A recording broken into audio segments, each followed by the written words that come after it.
would it make sense to be like, you might not be happy with objective happiness? Um, I mean, I think that there's an equivocation in that question, which I love. It's a good question, right? You might not be subjectively happy, probably with the way things are happy, you know?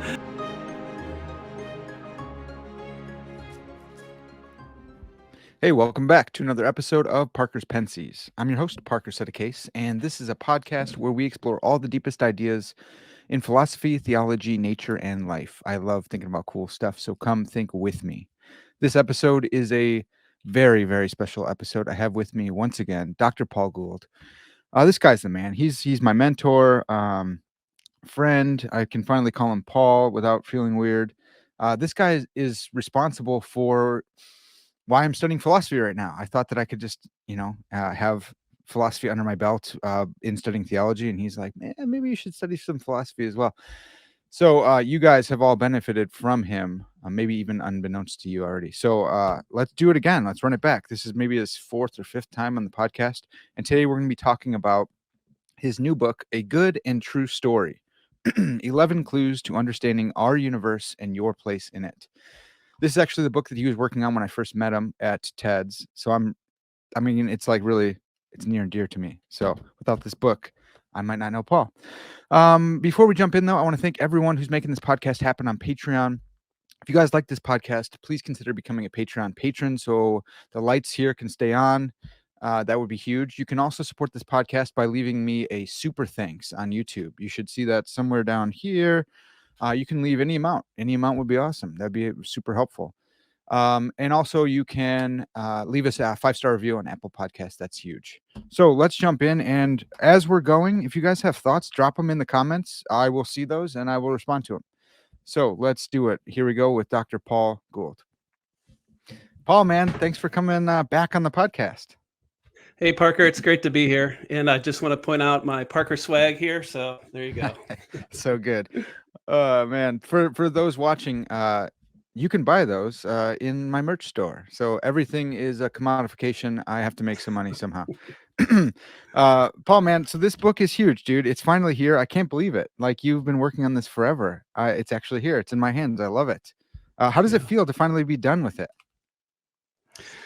Yeah, I mean, it feels good. You know, the funny thing about books is that you write the book and you pour your life into it, and then you send it off to the publisher, and then you forget about it for like a year. And so it feels great to have like the hard copy. And what's funny though is in starting to do podcast interviews and radio interviews about the book, I'm finding that I need to read the book to remember exactly what I said. But yeah, I mean, you know, always nervous, wondering how it'll be received by the audience, but rereading it this week, just really grateful for how it kind of flows and puts together. And this book is, you know, partly a travelogue and partly autobiographical and doing a whole bunch of things. So it is really fun to see the actual physical copy. That's, you know, the favorite part about the process of writing the book.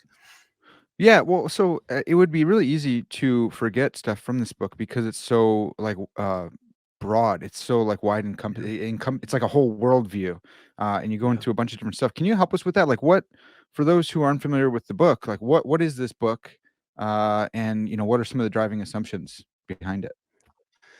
Yeah, so you know, I'm a philosopher, as you know, Parker, mainly, but I consider this a kind of public-facing philosophy, a work in public-facing philosophy, right? It's a kind of public philosophy. And I love, like, just in terms of thinking about how to position this book, I love there's this essay over at Daily News that did a series on public philosophy a little while back, maybe a year ago. And Barry Lamb, who I think you've had on your program, he does, you know, Hi-Fi Nation and just some great public philosophy podcasting and other things. He makes a distinction between sort of peer-facing philosophy and public-facing philosophy. And, you know, peer-facing philosophy is the kind of philosophy that prizes rigor, sometimes at the expense of clarity and accessibility, right? And as he puts it, you know, so often in peer-facing philosophy, you're just trying to like survive the reader or the listener, right? And the goal is epistemic justification. Of course, we all do that as professional philosophers. We do a fair bit of peer-facing philosophy, but public-facing philosophy is a bit different, where the goal isn't necessarily to survive the reader or the listener, but there's other values, right? And so, of course, I would want to say I still care about epistemic justification and rigor, but there's other values that you bring into the plate, clarity and accessibility, and even things like awakening, like entertaining or helping awaken wonder to the reader. And so this is a work in that other category, this sort of public facing philosophy posture, where there's a couple epistemic goals, not just taking the reader on this journey of discovery, but doing it in such a way that it kind of respects people as humans that are on a quest. And so, yeah, so that's one idea: is what kind of work is this, right? And I think that as a public facing work, of course, we want to sort of argue for the view of the world that we think is true. So I am doing that. But there are a couple assumptions that I bring to kind of how I posture this work, and one of them is a thesis or an assumption about reality, and that's the idea. That reality is structured as a kind of story. And so I'm actually tapping into this classic Christian rhythm or story of understanding reality in terms of exodus and redditus, or wander and return from God. And it's the idea that the story of reality is one of God, and then everything comes from God, right? And then we receive them as humans, as creatures, and then one day everything will return back to God. And so there's this familiar pattern, and how that kind of works out this story of reality. Is taking the readers on this quest that has a beginning, a middle, and an end, right? So we consider the questions of origin, and we'll talk about those today, I'm sure. But we also consider like the contours of the human heart and this quest, as well as the question of destiny, like where are we headed and things like that. So that's one sort of assumption about reality that drives the structure of the actual book, is a thesis that reality is a kind of story. And in this case, I'm actually thinking of the Exodus Redditus framework that is a traditional Christian way of understanding reality. But then I have a second thesis about human persons that's related to the first, and that's just the idea that we're all on a quest, right, to discover our true name. Maybe that's one way of thinking about this thesis about human persons, that we're on a quest to understand our place in the story. Maybe it's another way to think about it, or to just discern and discover our identity. And there's a lot of interest today in culture about, discovering our authentic self or our true self. And I think that there's something good and right about that. And so I want to tap into that. And so that's one thing that drives this idea of quest. Hey guys, this episode is brought to you by Philosophy Book Club, a Discord channel. Philosophy Book Club is a group of avid philosophy readers who organize weekly in-depth readings of philosophical literature. There is no prior knowledge required, and meetings last about 90 minutes each. There's a couple current groups that you could join right now, including Plato's Timaeus, Stoicism, Metaphysics, Ethics, and History of Ideas. They also get together and discuss movies, literature, art, and the organizers have PhDs in philosophy. The participants include university students, lecturers, just thinkers, philosophy enthusiasts all around. So if you guys like philosophy and you want to talk to other people who like philosophy, definitely check out Philosophy Book Club on Discord. It is entirely free to participate, and you can join in the link in the description wherever you're getting this podcast at. Check it out, Philosophy Book Club on Discord. Now let's get back to the conversation. And how I sort of structured the book. And the last sort of assumption that drives this is a thesis about evidence for God and evidence for the true story of the world. And I'm mindful of actually Stephen Evans, who in his book, Theistic Natural Signs and the Knowledge of God, wonderful book that he published a number of years ago, where he talks about how the evidence for God is widely available and easily resistible, right? And the idea is that there's evidence everywhere, but that we can misinterpret it. And so that is kind of in the background of this as well. Is I want to take them to, Evans talks about theistic natural signs. I think that there's a whole bunch of theistic natural signs that point to something beyond this world. And so I wanted to take the reader to 11 that I find particularly interesting, and see what we can discover about the world together. So that's kind of what's behind the structure of this, as well as wanting to be sort of whimsical and combining ideas with image and anecdotes and stories and literature and culture and all that stuff as well. So anyway, that's kind of the backdrop. That's huge, man. That's so good. The table of contents I want to read for the folks so they can see what kind of work this is. There are 11 chapters, like Paul said. The first one's on the universe, and then we have life, species, humans, morality, meaning, happiness, pain, love, beauty, religion. So it's pretty like all encompassing here, Paul. Is this are these just 11 things that you found interesting, that you thought these are good case studies for looking at the religious and the non-religious worldview, if we carve up the world that way? Or are these like necessary, like ultimate questions for a worldview? Did you have that in mind, or are these just like, I like these 11? It's a little bit of both. I mean, both. Okay. I do like these 11, but I do think there's a structure to it. And it's part of this Exodus Redditus structure that I alluded to before. So I do begin with the origin debates, right? Because of this question, where did all this stuff come from, right? So I look at the sort of four crucial origin debates: the origin of the universe, life, species, and humans.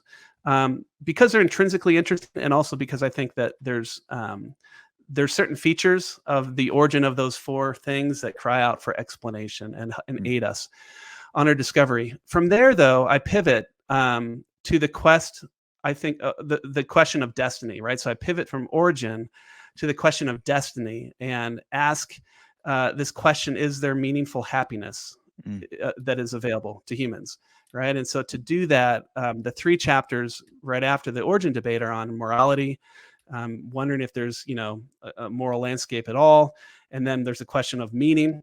So I look at that, and then I connect it to this question of happiness. So really, there we're discovering the the idea of the contours of the human heart, and the fact Yeah. that we have these longings of the human heart, and is there a story that syncs, that fits with them, such that we can understand our destiny. So we have origin and destiny.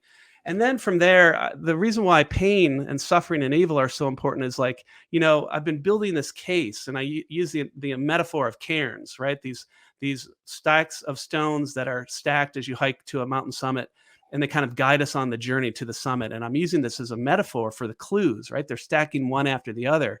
And Yeah. by the time we get through these questions of origin and then destiny, there's this contingent of people that are basically appear saying, wait a minute, you're headed the wrong way. And it's all the voices about, what about pain and suffering and evil? And so I think that it's really important that as we journey on this quest, we take seriously Hume and Voltaire, and I interact with Draper, someone I studied with, Yeah. and about the question of pain and suffering. And so we do that. And then from there, the last two, last three, love, beauty, and religion, are all connected, because even in the secular worldview or the non-religious worldview, oftentimes art and beauty function as a kind of surrogate for this Yeah. longing for transcendence, Hmm. as well as love, which has become a kind of thing that we're all after, and becomes a kind of idolatrous pursuit that's super important to all of us. And then, of course, religion. You need to deal with that question. So there is a kind of logic to it, but it's focus on that Exodus Redditus, origin, destiny, and quest idea. Dude, so good. And for the listeners, like they know that I'm obsessed with the authorial analogy. So I love thinking of the world as a story, and that actually has this narratival plot structure. Two more things. I want to get into some details of the book, but one thing that I noticed in the book is that you do like turn a phrase, and you write for this popular audience, and it's really enjoyable because most like analytic philosophers cut all that good stuff out. You'll get maybe like planning will throw in some jokes and stuff, but I really like that about yours. But you're also trying to prompt, in doing so, you're trying to prompt the sense of wonder in people, especially people who may not be open to the religious worldview or to Christianity in particular. And as I was reading that, man, I just had this feeling like um a lot of my Christian friends don't have a sense of wonder because they think that they have all the answers. And you say like, "Hey, do you think that you have like an immaterial soul, or could you just be your brain?" And you're just asking them like just to think through it, and they go, "Of course I have a soul." You're like, "Yeah, but isn't that weird that you have a soul? Like, isn't that kind of what does that look like?" Yeah. And they're like, "Dude, shut up!" And so I've seen. I don't know if you've noticed this yourself, or if you've seen this experience, this that like sometimes Christians, because they say that they have all the answers, will lack a sense of wonder about how crazy this world actually is, even though it's made by God. Have you experienced that yourself, Paul, or is this just me projecting?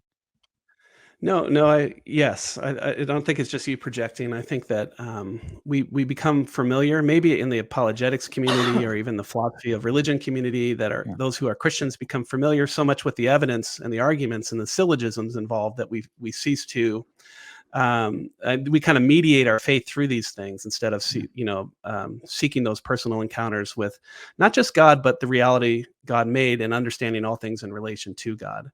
Yeah. And so, even earlier books where I kind of asked this question, how does the gospel get a fair hearing? I think it's been clear to me for a while now that we can't just merely show the rationality of our faith. We need to do that for sure. Of Mhm. course, any sort of apologetic worth its salt needs to do that.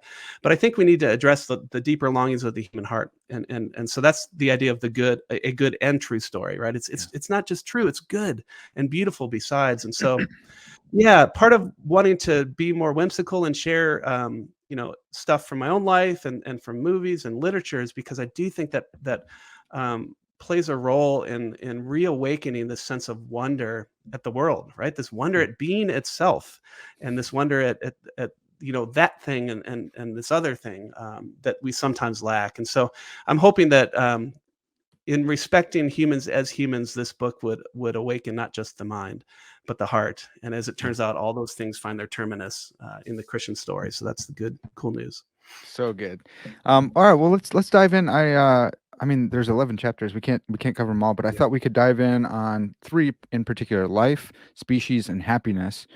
And man, you do such a good job of doing the public facing philosophy where you are interacting with like the academic philosophers, and yet you're doing so in a way that someone who's not an academic philosopher can read it.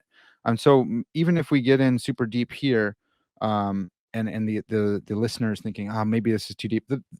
The book's not too deep for you. You can read the book, even if we go in excruciating detail here. I thought we could start with life, and one thing we haven't broached yet is maybe you have, but you have these guides in your book. The ladies, you have yeah. Lady Nature and Lady Philosophy. So Lady Nature is guiding us through nature, including life and species. Um, what what work is Lady Nature doing for us? And then let's jump in on life. Okay.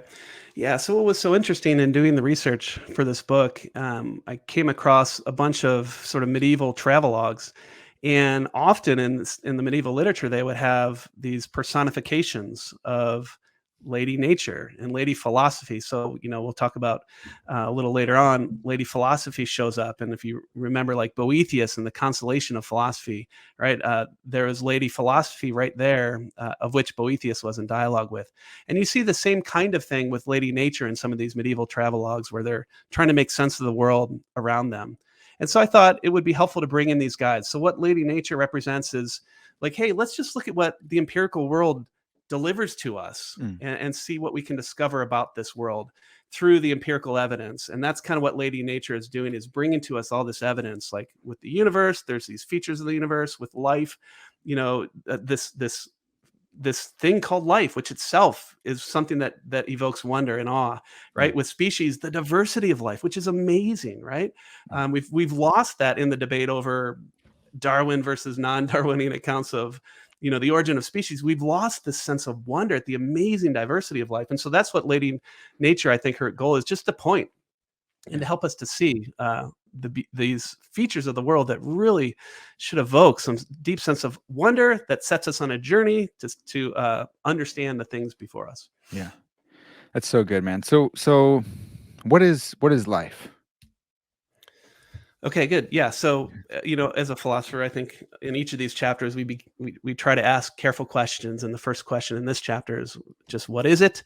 And then what kinds of life are there? And then what explains the origin of life? And so, began with actually my son's ninth grade biology notebook and looked at his notes, and Hmm. there were some interesting things there. And then I went to the Idiot's Guide for the life sciences and asked for their definition of life. And pretty much all the kind of resources out there from biology are pretty consistent, where they'll kind of identify features, right? Like life is to be alive is to have movement and to have organization and homeostasis and energy and reproduction and growth, and they'll kind of list all these things, and that's pretty standard for like your biology textbooks. But what I was realizing as I was looking at the literature, like that might describe what life does or what living creatures do, but that doesn't get to the essence of what life is. And so, Yeah. looking at some of the philosophical literature, where I think you actually get a more helpful discussion on what life actually is, I've been persuaded, and I think most helpful is David Odenberg, who wrote a book called Real Essentialism, and he defines the activity of life as a kind of imminent causation, right? And for him, imminent causation is this idea of, in fact, I probably should just look it up here, or give the quote here, Yeah. a kind of causation that originates with the agent and terminates in the agent for the sake of its self-perfection, right? So there's some interesting language there, right? It's this idea that living things are self-maintainers and replicators and self-movers, and so there's a kind of intrinsic or inbuilt teleology. And so he defines the essence of living things as those things that engage in imminent causation. And so living creatures or living things are agents of imminent causal activity. Mm. And if that's what a living creature is, well, that's going to reveal something. There's a kind of payoff. It's going to reveal something interesting about creatures, the kinds of things they are that are going to fit into an overarching story about the world that I found super intriguing. Yeah. Dude, it's so good. There's so much there. I really you're the first one who told me about Oderberg, and he's just been coming up all over the place lately. So I've been like binging his stuff on YouTube, and he's stupid smart. Like so, and Yeah. the guy's amazing. Um, when it comes to imminent causation on that definition, I have to ask you about like machines and AI and stuff because my audience is prone to that. Could a machine be alive under this understanding of imminent causation? I know we talked about like agency and stuff, um, but I don't know. What do you think? Could a AI be alive? Yeah, I don't think so. I think this would actually give us a clear way to demarcate Okay. between a living organism and an AI machine. Yeah. Again, if you listen to the definition that he gives, it's causation that originates with the agent and terminates in the agent for the sake of the agent's self-perfection. And so it's true that any machine, whether it's a computer or an AI or a future Cylon or something, Hmm.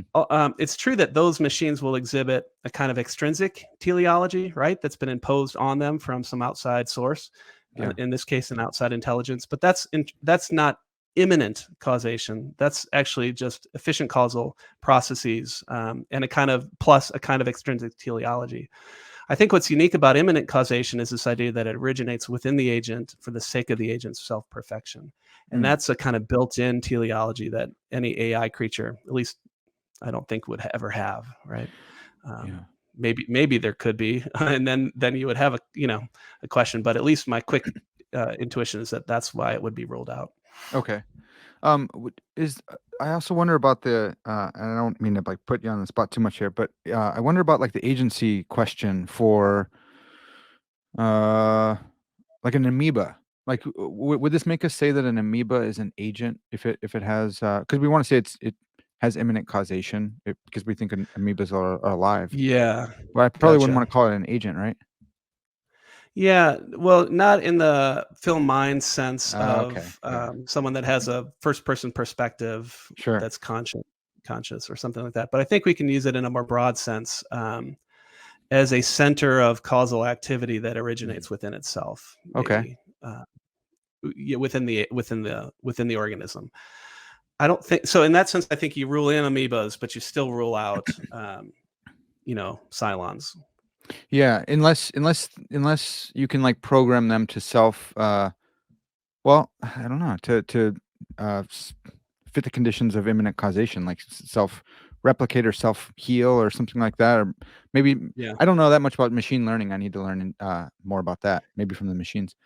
So yeah, all right, we can put a pin in that one because I need to learn more in order Yeah, to and press I that mean, one. maybe you can build a machine, right, that somehow looks awfully close to imminent causation, and Yeah, then maybe the line becomes blurred, right? There are sure. problem cases, Yeah. and then maybe we just have to go back. And again, though, I would want to say it's still extrinsically, the whole thing is still exhibiting only extrinsic teleology, and so I don't know how you would be able to get away from that unless these things truly do become in some future state, self-replicating and self-maintaining and self-reproducing, in the way that living Okay. organisms today are. So maybe in some futuristic world, but my Yeah. my hopes are pretty dim. Yeah. I've got a good case. So in the book you mention the book "Do Androids Dream of Electric Sheep," and that was one of the Yeah. reasons that we bonded so well. Because I when you were Yeah. working on this, you talked about it. And I was like, dude, that's awesome. I'm gonna get a tattoo of that, and I now have that. Hmm. But There it Philip is. K. Dick gives this in the story called AutoFac. He talks about a factory that's like Amazon, but it just keeps growing and growing, and it keeps getting like outsourced to all the jobs get outmoded to robots, and eventually it's just an auto factory. There's Hmm. no person in charge, but it keeps replicating itself, and it keeps like fixing itself and stuff like that. In that case, if AutoFac is doing that and spreading to new areas of the world on its own without some program of the programmer, like program that you would go send it to Chicago or build another AutoFac somewhere else. If it does have that self-replication, would you think that that would be more intrinsic teleology? Because it seems the same. Like if God created us, then maybe we're in the same situation as the robot, Yeah. where maybe we only have extrinsic teleology. Yeah. Yeah, it could be. Well, I do think that we have intrinsic teleology. So if somehow AI could get, or like even in the Philip K. Dick book, there's that scene with Rachel or whatever that Yeah. the main character had sex with Rachel, and he was lamenting, she's biological even, but thinking, well, but in a couple of years she's going to die anyhow because we haven't figured out cell replacement, right? So Oh, even right. there's this question of, and that's what's so great about your question and about science fiction, right? They're pressing this question: what does it mean to be human? And in this case, Mm. what does it mean to be alive? I think you're right. Like at some point, can something that is extrinsically designed take on a kind of built-in teleology such that it's a self-runner? Well, maybe. Um, so maybe they can exhibit both, right? I think we are Yeah. creatures that exhibit both Yeah. intrinsic to teleology, but also we're extrinsically designed by God. Yeah. Um, so maybe at that point, if in some future science fiction we are able to Yeah. design a true biological organism, or not even a non-carbon based organism that somehow exhibits intrinsic teleology, maybe we need to rethink our definition or tweak it. Yeah. Um, or maybe we just need to say that they're alive, right? And Right. maybe that's okay. I'm not sure Well, which way to go at this yeah, point. man, I think this is so good because it brings up another point that I want to talk about. Actually, we can just get into it with what kinds of life there are. Um, Yeah. let me just broach this really quick, and then we'll have to take a couple steps back. But like, if you did make a android that was biological, that was artificially produced, but then it had all the same genes, and it acted the way we act. You might not say that that's like an artificial life anymore. You might just say that you have tapped into a natural kind and you just learned how to make it in a different way. And so, Mm, if you go by like the class or the popular way of defining life today, then you say, look, it has a different causal history, so it's not the same thing. But if you go for like the Aristotelian take that you broach, you go, look, you just have invented this kind, or you just made a kind, you tapped into this kind or whatever, just through a new process. And so, yeah, I don't know that we'd have to like maybe redefine like what it means to be artificial then. Um, I think we can flesh that out more if I let you just do some talking here. Can you go over like the different kinds of life and then maybe the two ways that people categorize life?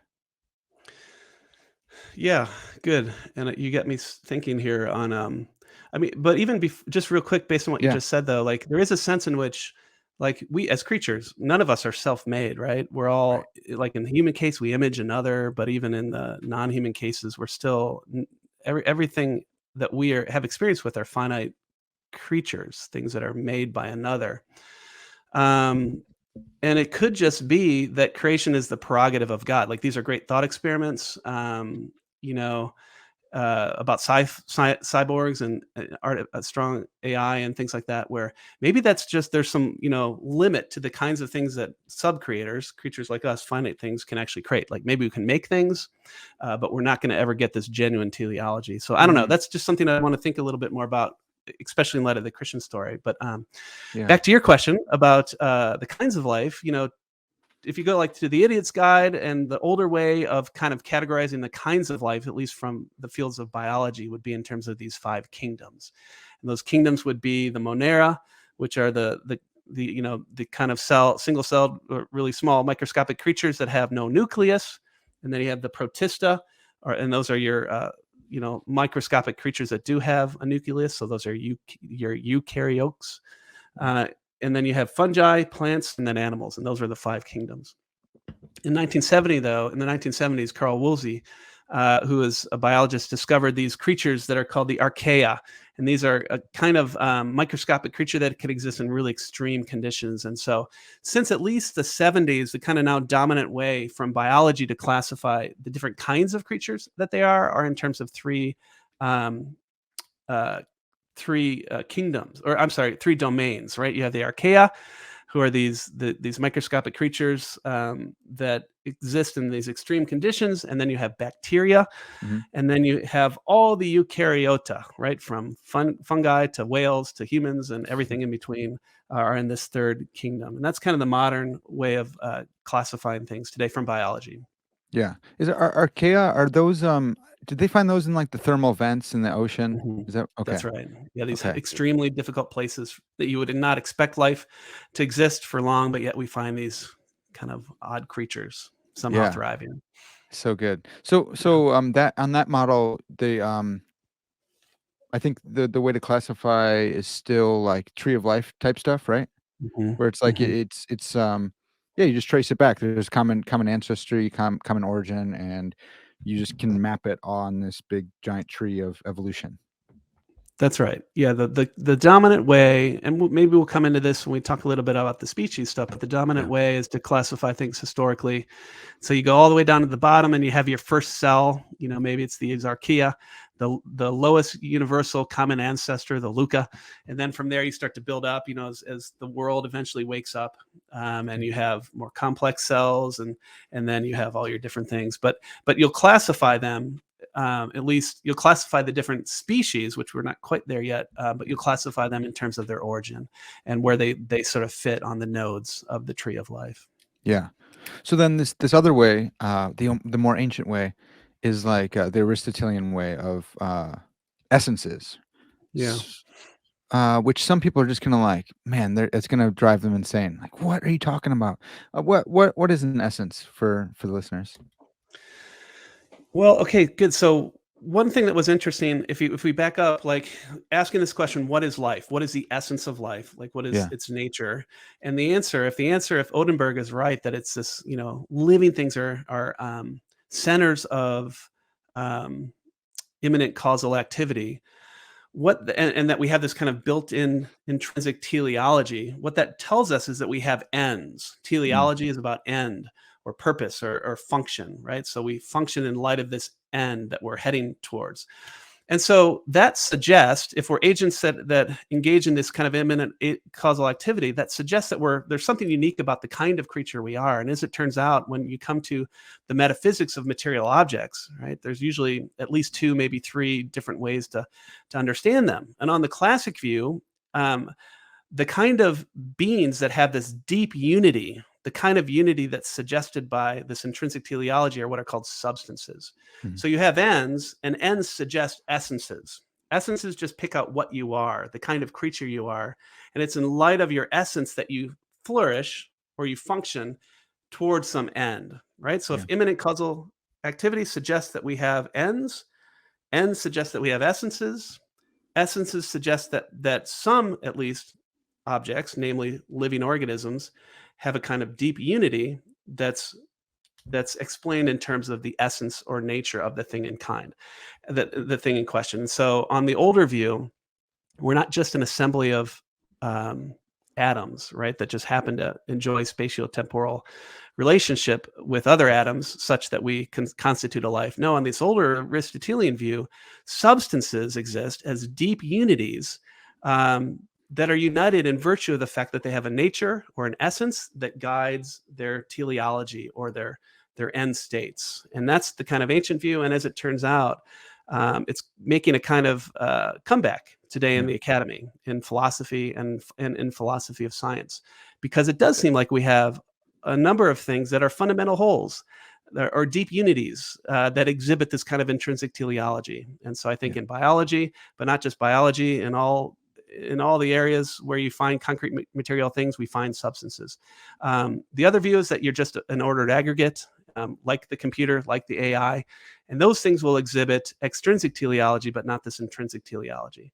And Mm. so they might have a kind of accidental form imposed upon them, but they're not going to have this intrinsic essence or nature that informs the kind of creature that they are. And so part of what I'm doing in looking at these features with Lady Nature, right, looking at the features of the world is paying attention to, okay, what are the essential features of life in this case, and what does that tell us about the kind of being that living creatures are, and how does that fit into this overarching story of the world, in a way that is plausible, and Yeah. that reveals truth about it. And what I think I'm doing is, subtly or not so subtly, is pointing to there's a certain view of the world, this neo-Aristotelian view of the world that I think maps on more truthfully to the way the world is. So yeah, I can say a whole lot more about that, but that's a good start. Yeah, that's a really good start. So, with an essence, I should know this by now, but it's always gets vague to me. Um, the relationship between an essence and a substance. Does every substance have an essence as like a constituent part of it? It just depends on what kind of theory of substance you're going to unpack, Yeah. right? So in philosophy, even the word substance is a theory of art, and there's a bunch of debate about what a substance actually is.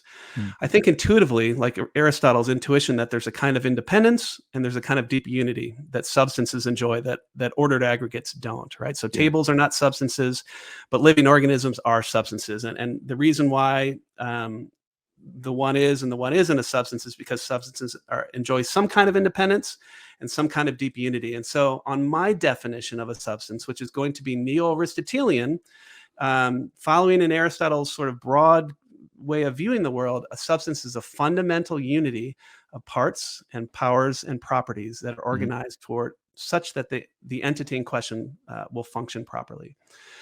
And the question then, do you have an essence or a nature, or are you a nature, kind of splits the difference between different views. Some say, like, there's versions of hylomorphism that say substances are compounds that are composed of two things, a form and matter, Mhm. or in the case of the humans, a body and a soul.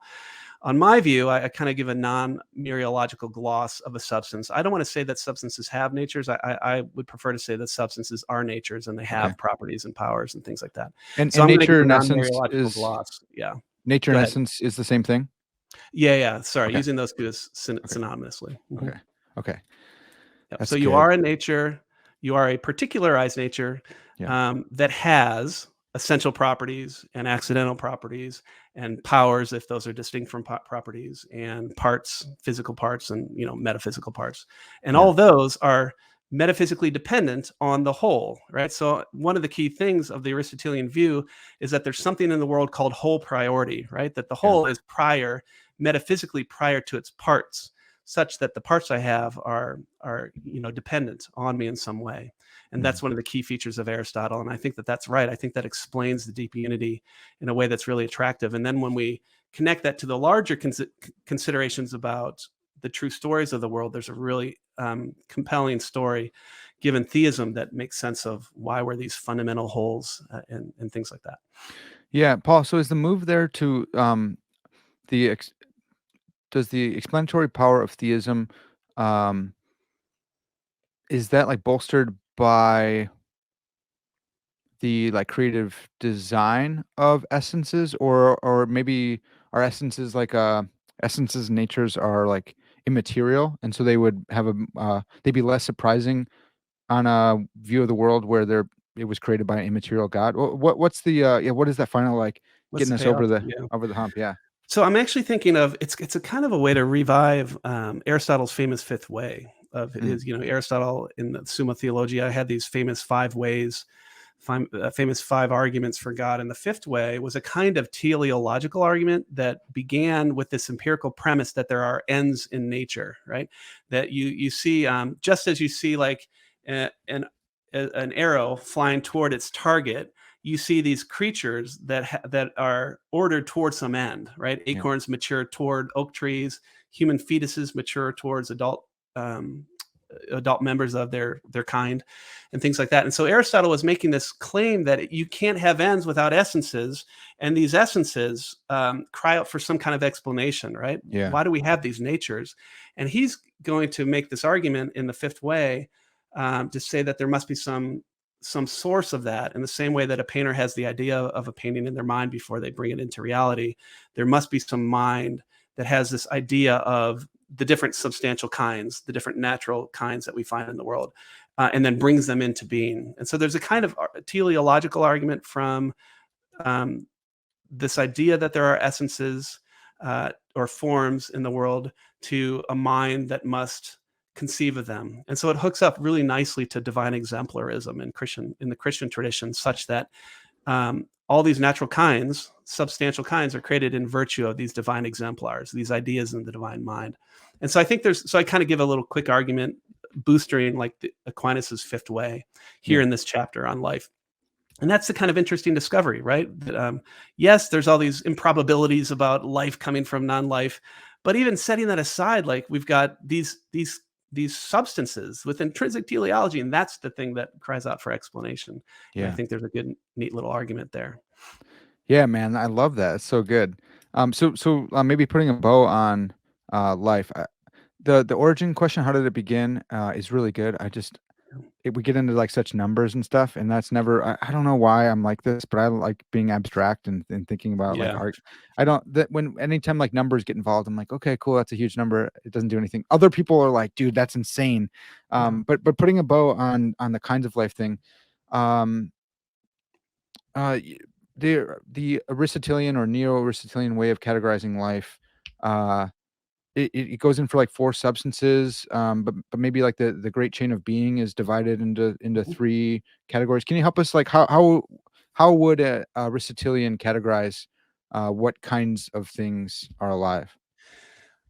Good. So there is a classic view in the West. Arthur Lovejoy wrote this classic book called "The Great Chain of Being," actually, where he notes that this idea that reality was structured in terms of a kind of hierarchy has exerted an enormous amount of influence in the West on our way of conceiving the world. And again, I think for good reason, right? Like even Aquinas in the Summa Contra Gentiles is asking this question: why did God create? And his answer is that because God didn't need to create, but he wanted to spread his joy and delight, and he wanted to represent his goodness in finite creation. And the only way that he could do that was to create a multitude of finite substances of various levels of scale that would together as a whole reflect the goodness of God, right? So even in Aquinas, you have this idea of this great chain of being that perfectly reflects and communicates to finite creatures God's goodness. So it's exerted this enormous influence on the West. And the basic idea is that you can structure the substantial kinds, the kinds of substances that exist, according to a hierarchy of being. And usually it goes something like you have God at the top, then you have angels, in the incorruptible realm, and then you'll have humans, and then you'll have animals, and then you'll have plants, and then you'll have inanimate substances like atoms. I do think those are substances. And then you'll have like non-being. And I will say that this, and I tend to think of this hierarchy organized in terms of powers, right? So as you go up the chain, you have all the powers of the creatures in the lower chain, and then you have some more ones, right? And what's so interesting, we talked about David Odenberg. He recently, there's a wonderful book that just came out that was edited by Rob Coons and William Simpson, and I think James Orr. But in the book, Odenberg has a chapter basically arguing about the plausibility of this ancient idea of the hierarchy of beings, and he does argue that it's not only plausible, but it does some explanatory power in showing how everything sort of fits together. So yeah, it's still kind of a live idea, and I love as part of this neo-Aristotelian resurgence. Not only are we talking about individual things, but now people are beginning to think about, wait a minute, they all kind of fit together as a whole, and they're headed towards somewhere as a whole that makes a lot of sense. Dude, I'm with you, and like I said, I've been just binging Oderberg videos, and yesterday I just wanted to broach this for any like the hardcore theologians listening right now.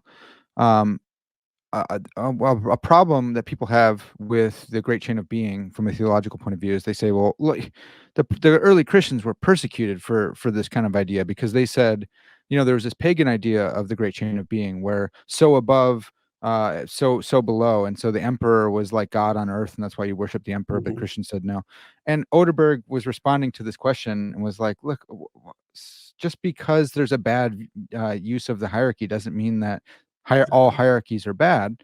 And then someone else mentioned the creator creature distinction and saying God's just at the top of the being, somehow like, destroys the creator creature distinction such that he's just a being amongst beings. And Oderberg, who's a Catholic, would deny that and says, no, there's still that huge, sharp distinction Yeah. between creator creature. And Right. you and I have talked about this before when you first brought this to me. And I'm like, dude, what the heck? And so you could say that God is a being amongst beings, even if he's say, and there's all sorts of ways to cash it out. So you don't get to just go, no, that's anti-Christian. Like it's actually makes really good sense of the Christian worldview on a Christian worldview. Yeah. Yeah, I still don't know what it means to say God is a being beyond being, or somehow if you talk about the divine substance as that somehow makes God a creature. I still don't get that. I see that out there, but Yeah. the we don't need to do that as long as we Yeah. obviously he has all the powers, right? What he's the Yeah. omnipotent being. No creature has that, and he's Right. infinite in various ways. So yeah, there's ways to maintain the creature creator distinction. In fact, I wouldn't even worry about that being blurred by this. I think that it's easy to maintain. You have God, and then you have distinct substances that are created by God, and there's your distinction right there. Yeah. Okay, so going up the great chain of being, I think it's like you have vegetative, sensory, and rational at the top. Is that the Mhm. way to think of it, or do we think of it as like humans, animals, plants, inanimate things, like maybe both? What how do we think about the great chain? Oh yeah, I mean, I think it's. I'm happy to go from the bottom up, right? So, and think about if you go from the bottom up, you're just adding powers, and that was Okay. like Aristotle's, that you find even in Aristotle's work, right? So you've got inanimate um, substances, like let's just say atoms, carbon Yeah. atoms, or something like that, and they have certain powers, right? Like power to repel and to attract, let's say, or Right. maybe to fuse. But then you go up the scale to the plants, and Aristotle called them vegetative animals, and they have certain powers for, oh gosh, nutrition, growth, reproduction, things like that. And then you go Yeah. up the chain a little bit more, you get to your Aristotle's sentient animals, right, like dogs and apes and things like that, and they're going to have all the powers of the vegetative things plus some, right? So they're Yeah. going to get um, powers of sentience and appetition, where they can, sense trouble and move, and then locomotion.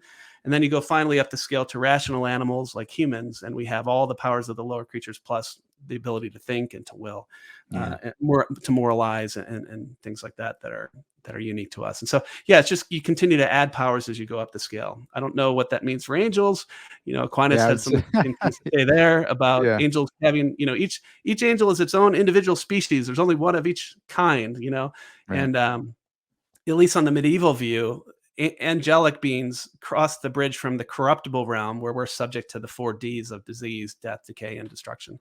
We cross that realm to the incorruptible realm, where angels aren't subject to all that because they don't have a physical body. Yeah. And so they're going to have different powers. I don't know what they are, but they'll be there. That's why they're angelic beings. Yeah. Yeah, that's where Oderberg lost me when I was listening last night. Where he's like, "Yeah, they all their knowledge is given to them directly by God, so they don't really need to use their." And I was like, "Well, I don't know how we're getting there, but he's so Right. smart that like he could have convinced me." I just turned it Yeah. off. Well, let's go to species then, because I think it's like a natural spot to go here. Okay. Um, we talked. I talked earlier, or I mentioned the difference between the tree of life understanding of categorization versus an Aristotelian one, where I think it's fair to say like natural kinds, right? Like these Mhm. essences or kinds. Yeah. You talk about the twin turkey problem, but I want to call it twin Miss Painter instead because Okay. that's your dog. Yeah. Can you lay that out for us for the audience? And Yeah. can you use So Miss Painter, by the way? I I can want to. use Miss Painter. She was Okay. sitting right behind me. I don't know where she went, but Yeah. Miss Painter's our little dog, little half Chihuahua, half Shepherd dog. It's kind of weird dog, but yeah. So what's going on there is so in the again, this is a chapter on species, and I tread like I figured it, it's part of reality. We want to understand it. I know that the debate has become super toxic, right? Yeah. In this. And so the series of questions that I want to consider there are, well, first of all, what is it? What does it mean to be a species? Like, what does that concept denote? What does it refer to? And that's where the twin turkey or the twin painter illustration came out. Is as ever since Darwin, we've used the species concept to denote historical entities, right? Like where they belong on the tree of life. So it's an historical concept. And I was basically just arguing that that's, while the origin or the history of where an entity came from is helpful, that's not gonna pick out its essence. It's not going to be the most illuminating concept of what it means to be a species. And I gave two arguments for why we should not follow biology and Darwin in defining species historically. And I'm arguing for, again, Odenberg does this really well, a kind of metaphysical definition of what it means to be a certain species or a member of a substantial kind. And the two reasons that I was arguing is, number one, it leads to absurd consequences if you hold to this historical entities approach. And then number two, wait a minute, essences do a ton of work, that historical entities don't do. And so on the absurd consequences, the idea is this. Imagine that you had Miss Painter, my dog that was sitting right behind me, and then you have a molecule for molecule duplicate of Painter, so twin Miss Painter, that exists on some other planet, right? Some other universe or some other place in our universe. You have a twin Miss Painter that's a molecule for molecule duplicate. Now, that certainly seems possible. But on the historical entities conception of what it means to be a species, we would be forced to say that these are two different kinds of creatures, two different kinds of species. And that just seems weird, right? It just seems obviously wrong, right? And that's pointing out one of the absurd consequences of merely defining species in terms of their origin and their history, right? Just because Miss Painter has a certain historical story here on Earth, and then maybe there's, again, this was assuming there's a different origin story for how twin Miss Painter arrived there. That just seems like the wrong result. And that's what's going on with twin turkey and twin Miss Painter examples.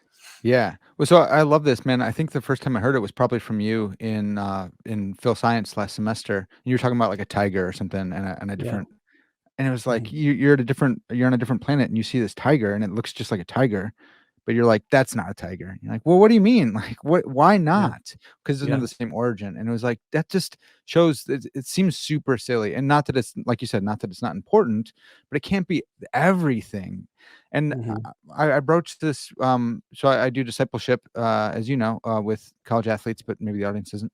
And some of my dudes are like biology majors, and I just bring this up to them, and they hadn't heard that before either. But I was like, doesn't that seem kind of silly? And he's like, yeah, it just seems so implausible that there'd be a duplicate.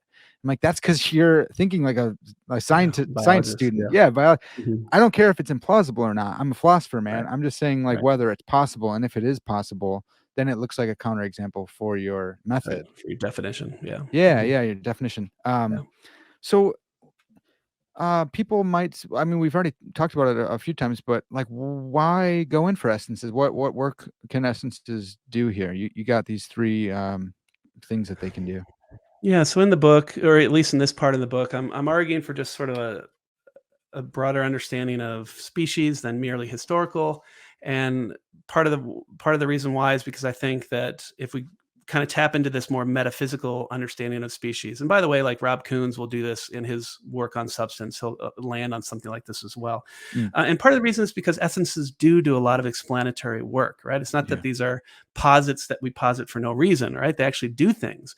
And here's three things that they do well. Number one, they explain the deep unity that we see in the world, right? in living organisms. Let's just focus on living organisms, right? I think that this is an empirical claim, right? Living organisms are substances because they're a deeper kind of unity than a computer or a heap of sand, right? There's the empirical claim, and what best explains that deep unity, right? I'm thinking of like PVI. We've just been reading a little bit about his Material Beings book that he wrote in 1990, and like, Peter Van Inwagen is a great like neo-Humean who just argues that you have like two things, right? You have simples, atomic simples, and then you have like living organisms, and those are the two kinds of material objects. And in answering the special composition question, when do the X's compose the Y? Peter Van Inwagen famously says, well, when the X's are caught up in a life, right? Yeah. And he even will talk about, living things are self-maintaining things. So notice he's using that kind of language of this intrinsic imminent causal activity, Right. but he doesn't have the conceptual resources to explain why they're caught up in a life, right? So we can Yeah, he answer kind the of punts to the FAQ question. scientists, right? Yeah, What's that? he's like, what he because you go like, what does it mean to be caught up in a life? And he's like, well, ask the scientist. And you're like, Right. PVI, He just peters come out on, there. man. Yeah, Yeah. yeah, yeah. Yeah, it doesn't Petering give out. the Yeah, answer, but we want to explain that, and here's one way to explain it. Well, because the essence is doing a lot of work. yeah, Recurrence, it helps us explain why dogs beget dogs. I mean, this is a more simple thing and not pigs, right? I yeah. mean, that's helpful to know. There's a Sure. counterexample. What about your DNA and genetics? Doesn't that just explain inheritability and things like that? I think there's more to say there that I can if you want.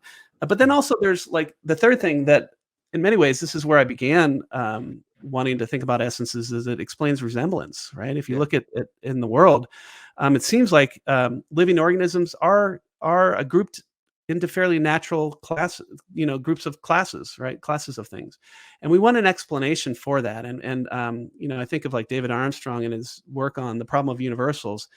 He says that resemblance facts, um, are Maurean facts. These are the kinds of things that are just part of the bedrock of reality that we need to give some account, right? yeah, And one nice way to explain resemblance is to argue that these things resemble in virtue of a shared, an exactly resembling nature, right? yeah, And so those are some of the reasons on the philosophical side of the ledger why I think we can go in for essences.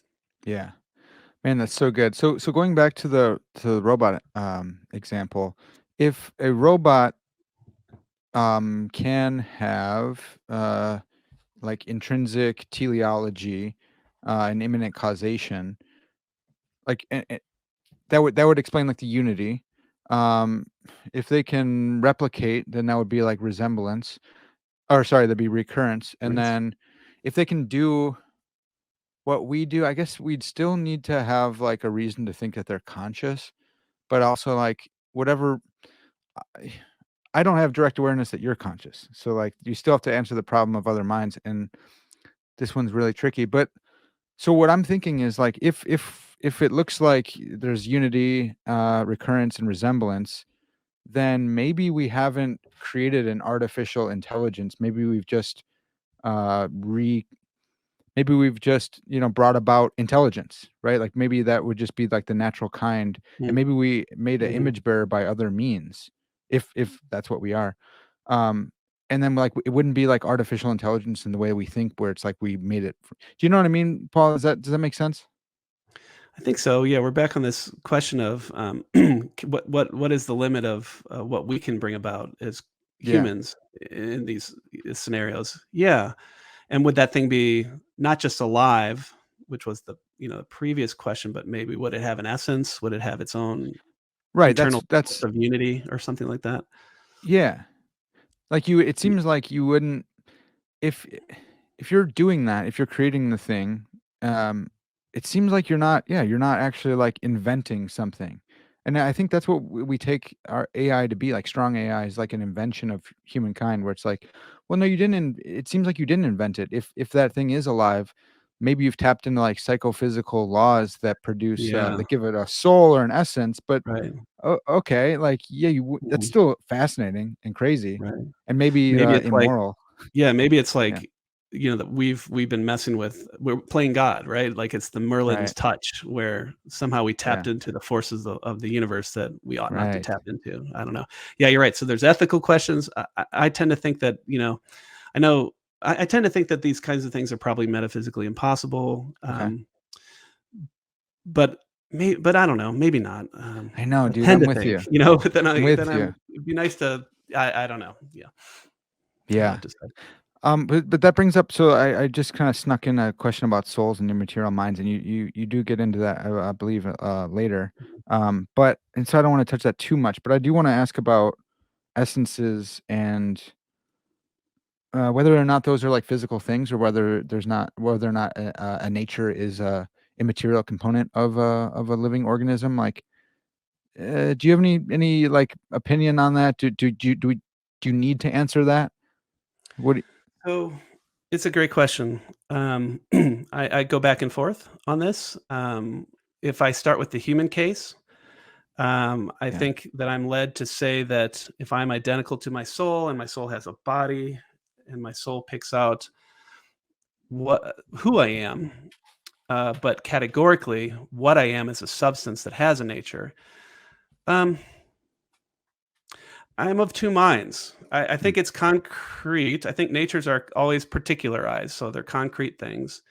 Um, and so I don't want to say they're abstract, although Yeah. I do think our abstract properties flow from them, right? So I'm a kind of weird Aristotelian about substances and a Platonist about properties. Okay. So if substances are just particularized natures, that's what we are. It Mhm. seems that substances are concrete things. But then again, when I come to the human case, I'm not so sure. I know sometimes we'll talk about like the soul is the form of the body. I don't Sure. know if I like that language in the human case. I want to say that who I am, my identity is the soul, but what I am is a substance. So categorically, I'm a substance, but my personal agency or identity is a soul. Um, Well, in so the that's non-human case, that go would ahead. be concrete and not abstract. That's cool. I like that. But Yeah. I'm thinking like immaterial and I know, material, I right? know. In the human case, I'm an immaterial thing that has a physical body. Yeah. So what about the non-human case of an animal or a plant? I Yeah. guess I probably am inclined to say that those two are immaterial things that have material bodies, but I don't. I'm not saying that with complete confidence. Yeah. Um, so that's what I want to say. I I think think that. I'm with you. It seems like it might be a Mm, bullet to bite on some yeah. like again Christians. Some Christians who haven't thought a whole ton about this maybe will be like, "Well, you're Mhm. saying that a tree has a spirit, and that's paganism." Like, chill Right. out, dude. We're not saying that it's alive in the Right. same way I am, or that it has a self-conscious, reflective nature or something. Yeah. But like, if my dog has thoughts at all, which I think a lot of people do think that dogs have thoughts, Mhm. and you're saying that a dog is full in it someone says that a dog is fully a material thing, then then you think that material things can have thoughts, and we lose all the arguments for the Yeah. soul, which we think like when you look at the human case, it seems so ridiculous to say that a physical thing could have thoughts and aboutness and intentionality and all that. So like Yeah. you got to be careful with what you say about dogs if lest you contradict your own arguments for the soul. And I just Right. think people And aren't that Aristotle careful was. about it. Yeah, and Yeah. Aristotle was very comfortable, there are vegetable souls and there are dog souls, right? And Right. I get Right. that. I mean, I'm at least okay to say that we have metaphysical parts, right? That souls enjoy whole priority such that Yeah. I'm sorry, not souls. Substances enjoy whole priority such that they're prior to their parts. So if you apply that to the tree enjoys whole priority such that it is prior to its oak parts, right? And Yeah. it's whatever the different chemical atoms that make up a tree. So in that sense, I do think it commits me to something like I don't know. I don't know. I don't. And on the other hand, I'm not total. I don't always think that we should reify form language or nature language, right? I just want to Yeah. point and say there it is. That's the particularized nature of that tree. But Yeah. there's a kind of metaphysical priority there. That's something metaphysical. I don't want to say part, but there's something there that is either immaterial or I don't know. I'll Yeah. keep thinking on it. No, Yeah. dude, this is so good. And again, like folks, this isn't going to be in the book, so don't Yeah. worry if you're like, "Oh no." It's much more winsome than I'm being here. Uh, but Paul, just to be like, man, I'm with you where I don't want to reify stuff. But I think like if we go in for like imminent forms or something like Armstrong does, then you get Mhm. like the blue museum that we talked about where like you take all the Yeah, blue things, you put them in a blue museum, you paint it blue and you explode it, and now blue doesn't exist. right. I just think that's such a good argument against that kind of stuff where it's like, dang it, I don't want to say this kind of stuff, but I think we're forced Mhm. to like, but I'm Yeah, with you. Like I don't want to be super like dogmatic about it. yeah. Yeah. Right, and what's so interesting is I can say with confidence about the human case, that we are a soul that has a body. But, I can also say, and I've published and written on this, that I don't so set aside the human case, think about the tree. I don't reify form. substantial form. I just Yeah. think you are a particularized form or particularized nature. But it's like that metaphysical principle that unites and gives life to the living organisms in this case. Yeah, and so I think and there's lots of literature on this where these things are debated. Yeah. But that's currently where I'm Yeah. at in the non-human case. I don't want to reify a form. I just want to point and say there it is. Yeah. Michael Lux does this. He's someone who just thinks substances are particularized natures that have properties. I will say that the properties we have are abstract, so they're not immanent universals. Good. Yeah, that's good. And so I think you can Yeah. get everything you want there without the weird Yeah. blue museum. Yeah. Yeah. I say good as if it's like my idea, but it's just what you've already Yeah. taught me coming back to say like, oh good, yes, it's what you believe. This is so good. Okay, well let's try and broach happiness a little bit. This huge topic we're gonna cover in just a few minutes. Um so we talked with Lady Nature already, and now we're gonna go into Lady Philosophy. Um do you wanna like give us just an overview of Boethius real quick?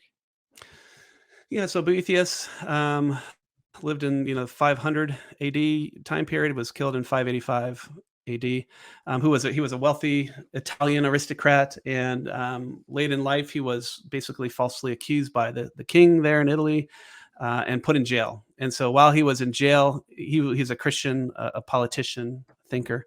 While in jail, though, he's utterly just destroyed. Why have I lost everything? Right, I've lost Yeah. my money, my position, my power, my health. I mean, he talks about how he's just a bag of bones in this Boethius, the Consolation of Philosophy, and he begins to lose himself. And so he begins to just lament, why do the wicked prosper, yet the righteous often do not. And in this lament, as he's writing this personification of philosophy, Lady Philosophy appears before him. And so you can read about it in book 3 of the Consolation of Philosophy, where she appears and she begins to like remind him of his true nature. He says, your problem isn't that you've lost your wealth and your position and even your your relationships. The problem is you forgot who you are, and she wants to restore his reason and put him back on the path of truth. And so she begins to console him through philosophy. And so I found Boethius as a great foil for exploring this question of is there meaningful happiness in the Yeah. world? And so she makes her appearance, in the chapter on morality. And then by the time we get back to the chapter on happiness, there's this great dialogue that Boethius engages with Lady Philosophy about the nature of happiness and where you find it. And so that's kind of Yeah. what I'm doing, is entering in. And really, Lady Philosophy has been with us since the beginning, but she makes her official appearance when we talk about these things. Yeah. It's so good. And I'm glad that you did that too. With Boethius, because of his position and because of what he's lost, you can look at like, Mhm. well, if you were to gain this back, would you be happy? Would you really be happy or not? If you're getting wealth or success or fame or pleasure.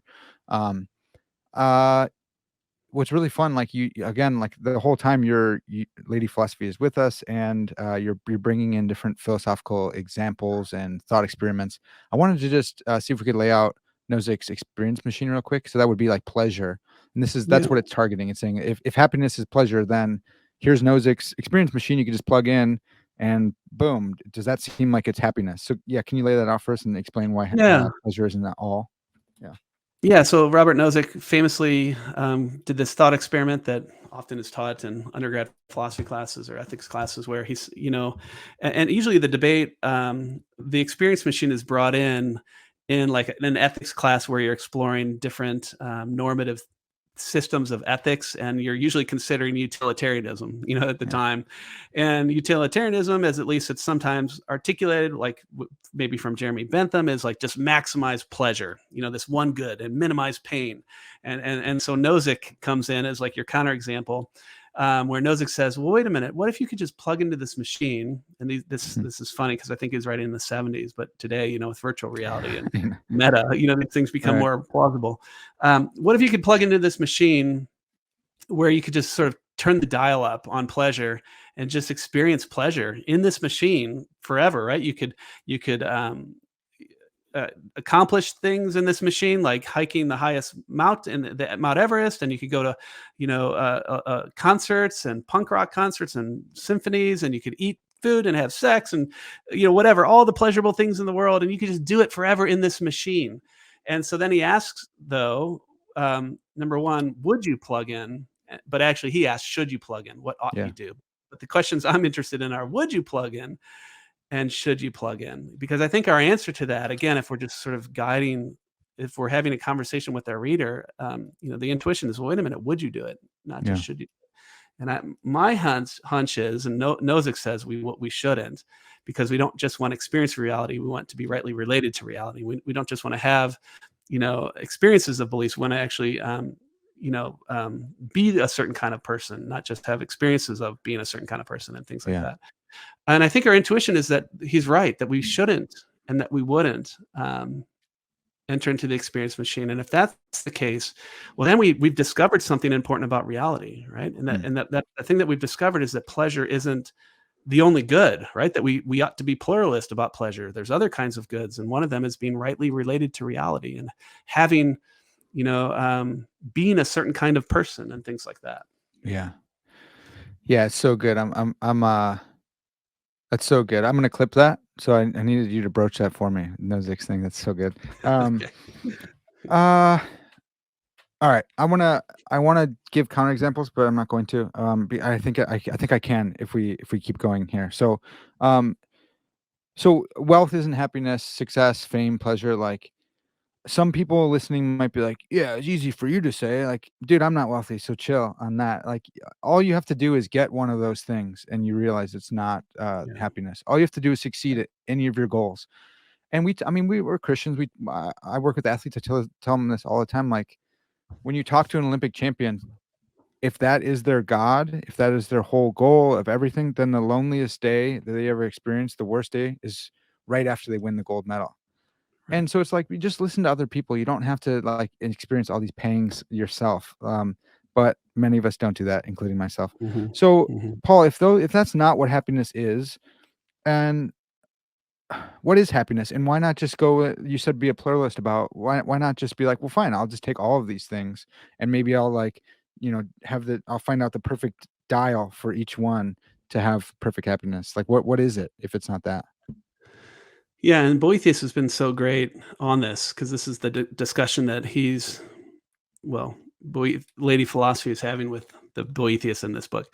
I think that all these things that I considered, wealth, pleasure, fame, success, are ingredients in happiness, right? I do Yeah. think they are ingredients in it, but I don't think it's what happiness is, right? This is the part of the book where I'm considering questions of destiny. Like, what is the thing that will actually make us happy objectively, right? Mm, And as it turns out, so there we have to discover the true story of the world, right? To understand yeah. what is happiness, not subjective happiness, but what actually happiness amounts to, right? Yeah. And in fact, even in Boethius, in the dialogue, Lady Philosophy says, "Look, you understand the origin of all things. Why have you forgotten about the end, right? The destiny, the purpose of what is truly going to make you happy." And at least on one story, the Christian story, right, the theist story, true happiness is is a great relational good, right? Our highest good is a relation. It's union with God. That's the thing that God made us for. That's the thing that Augustine says our hearts are restless for until they find rest in God. So I think at least, so for Boethius, he walks through all these counterfeits, and then he basically says, well, what is happiness? Happiness is being united to transcendent reality, and transcendent reality is God. So Mm, happiness is union with God. And I think that's actually the answer. That's what actual happiness is. yeah. But you can fill it out, right? It's union with God, right? So being rightly related to God, that's the relational good, the highest good. But it's also being rightly related to self. So there's a character, integrity, character matters, right? Intellectual and moral virtue. It's being rightly related to the world around us and each other, right? So there's a kind of harmony that obtains as we're rightly related to the different people that we interact with, as well as the world around us. And then finally, rightly related to our end, our telos, our purpose, the thing that God has made us for. And that includes not just union with God, but like the actual work that God has called us or created us to do. And Yeah. that's a whole discussion. Yeah. Um, and then what's so interesting on the Christian story, all that other stuff kind of gets enfolded into God's happiness, right? Like that's what I love about C.S. Lewis in his essay, The Weight of Glory. We have this weightiness of glory because we get to be an ingredient in God's happiness, right? And so Mm, all of these other things, pleasure, success, fame, all that, they're ingredients in objective happiness for humans, and then we roll all that up ultimately into the fact that we get to be part of what is God's happiness. And so that's a kind of cool way to wrap all these things up that I find super compelling and suggestive. Yeah, man. It's like, I mean, again, that's the Exodus Redditus. That's like Yeah. from God and Hmm. returning back Yep. to Him for Exactly. His glory and Mhm. His good, or for His Yeah. happiness, and for our benefit as well.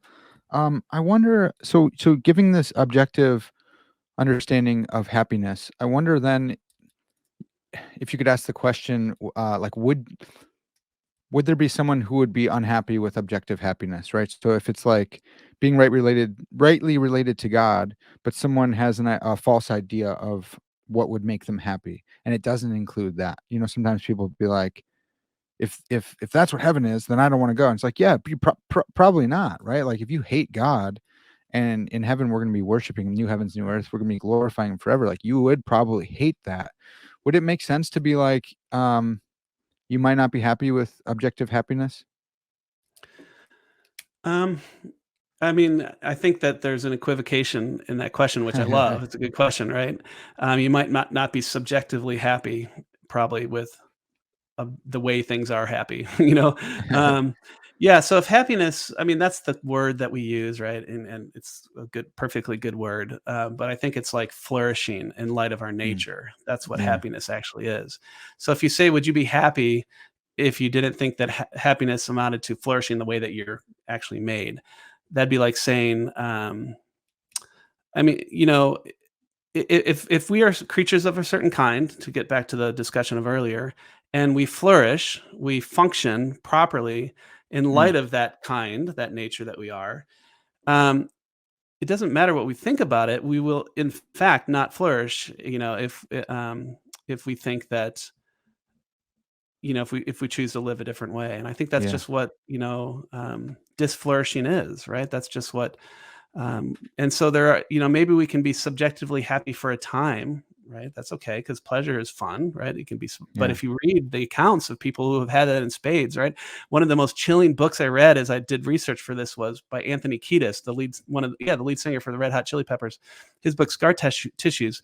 I mean, if you want the hedonistic life, that guy Yeah. did it in spades, right? Right.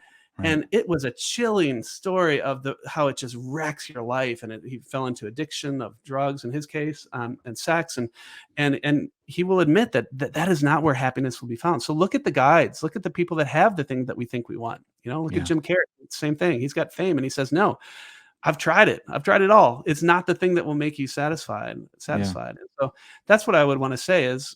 Um,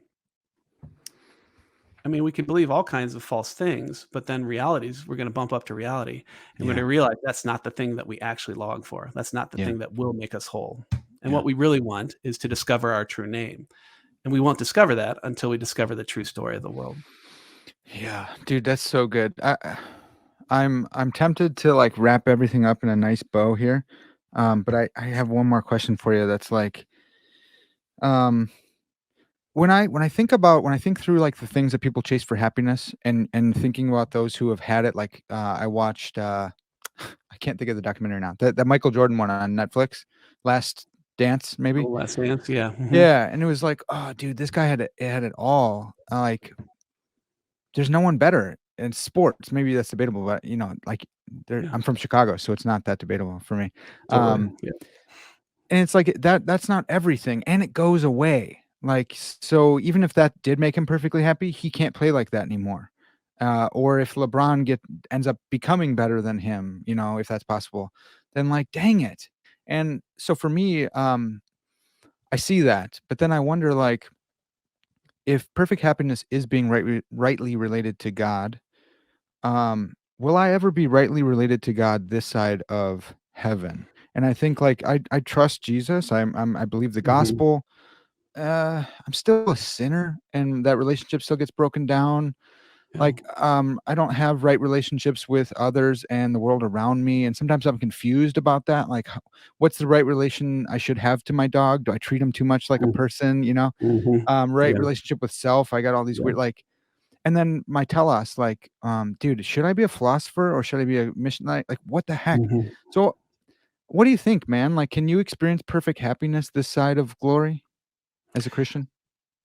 Good. That's a great question. I mean, so what one of the joys of entering into the story, right, is that we can locate humans in the Mm, Exodus Reditus pattern, right? This is yeah. one of the wonderful things. I'm teaching philosophical theology right now. We're going through Kevin Timpe's book, Free Will and Philosophical Theology, and he gives this he talks through the various stages of humans in light of the Exodus Reditus story, right? So in the beginning, the first couple enjoyed the state of perfect integrity or innocence, right? And then you have the fall, and then it's the state of corruption, and then the redemption transition. And so you have the stage of redeemed, but ultimately we're headed toward this state of glory or perfection. Yeah. So we can actually locate humans on the Exodus Reditus journey where we're on the way, right? This is what I love about theologians and philosophers have noticed that creatures, humans, are homo viators, creatures on the way. Yeah. Yeah. We're on a journey, a quest, a destiny toward love, towards perfect love, and towards union with perfect love, right? Mm, And so I think you ask like actually a great question that I think reveals the human predicament, right? We yeah. long for meaningful happiness, not just subjective happiness, but meaningful happiness. And that entails that we're creatures homo viators, creatures on a way, on a journey. And we can really read the story that you inhabit based on the way that you live your life, right? If we're Mm, wanderers, if we're not inhabiting the true story, but if we're pilgrims on the way, well, we journey in faith with hope toward love, right? And one day we will be glorified, and one day we will have that perfect, permanent union with God that mm, will be perfect happiness, right? And I don't yeah. know exactly what that looks like, right? I have all these Yeah. questions about the afterlife and Yeah. what it means to have a perfect will such that I cannot sin, but I still act freely, right? These are the great questions about what is the afterlife look like. But I think that's part of the answer is probably not on this side, but we can experience genuine happiness Yeah. as we journey along the way in hope by faith toward love. And that's why the Yeah. virtues matter. That's why the Christian story puts us on the path that leads to ultimately to God in union eternally and fully with the God who created us. Yeah. Man, that's good. I'm so glad that you had the answer. That's huge. Well, folks, that's gonna have to do it for us for now. We only talked a little bit about 3 chapters, but there are 11 of them. So I highly recommend the book. Once again, it is a good and true story. 11 clues to understanding our universe and your place in it. Paul, thanks so much for coming on, man. Thanks for all your time. Thanks for. I mean, I can't thank you for everything you've done for me here. We don't have enough time, but you're the man. Anything? Like if people wanted to hear more from you or learn more from you, like what's up? Can you tell us where they can find you at? Yeah, you can find me on all the normal places on social media, Facebook. Well, not all the normal places, social media and Twitter right now. Yeah. And then paul-gould.com has a lot of my some of the books and articles and things that I've written. And then, come study with us. Yeah. Join us at Palm Beach Atlantic University if you really want to dig into these things. We're having a lot of fun there. But yeah, you can find me at the usual places or at Palm Beach Atlantic University on our website. You can find me through there. Awesome. Thanks, And Parker. It's good to be with you. And yeah, good to come on your show and talk about this book. Appreciate you. yeah, thanks, man. Can people buy it now? I'm going to release this today. Can they go and buy it Mhm. on Amazon right now? Yeah, so the book officially comes out on November 15th, 2022. So if you're hearing after that, it's available, but you can pre-order, of course, and it'll Awesome. arrive pretty quickly since it comes out on Monday. Awesome. And we're Awesome. talking on a Friday, right? So That's we're right. yeah, 4 days away. That's yeah. Awesome, folks. Well, that's gonna have to do it for now. If you like Paul's shirt or this shirt, it may not give you perfect happiness, but there's only one way to find out. So go and buy those shirts. It's not gonna give you perfect happiness. But if you guys had any thoughts, leave them in the comment. Please leave me a like and all that good stuff. That's gonna have to do it for now. This has been Parker's Pensées, and as always, all glory to God.